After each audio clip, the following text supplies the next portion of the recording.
আমরা তো নামাজ পড়ি হাঁসের মতো ভিড়তে আর উঠে যায়।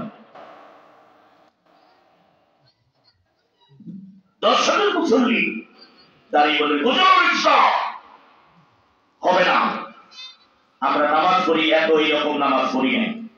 আমাদের সমাজের মসজিদের ইমাম হলো ও চাকরি না পিটাই বাড়ি এমনি 6 মাস বেতন বাকি, বেতনই দেয় না। হুজুরের কত কথা, কত শিক্ষক, কত জীবন।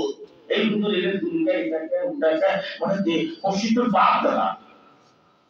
আর বাংলাদেশের 90% মসজিদে সভাপতি থেকে সুদ করার ঘুষো, যত সুদ কর ব্যাংকারীরা হয় মসজিদ সভাপতি। এখন তো মসজিদে আছে না, জমান যে ছাদায় খালি গায়ে পাঞ্জাবি পরে যায় মসজিদের বাপের নামে লেখা। আবার কবরস্থানে 1 বছর পরে আসে মরার পর বাপ পাঠান বলি না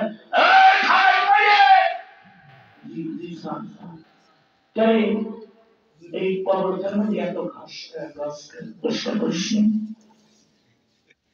কবরস্থানটা বাপে সভাপতি বানাইছে, জনগণ তোকে ভালো মনে করি। 1 বছর পরে আসে বেটা নামাজ নেই বোঝা নাই, আসি কবরস্থানে খাতে বেটা লাগালি কমিটি ঠিক আছে না নাই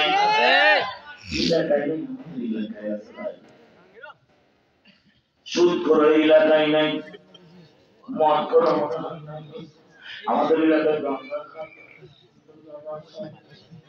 আবার আমাদের এলাকায় পড়াশোনা করলেন ইংলিশ মিডিয়াম শিখান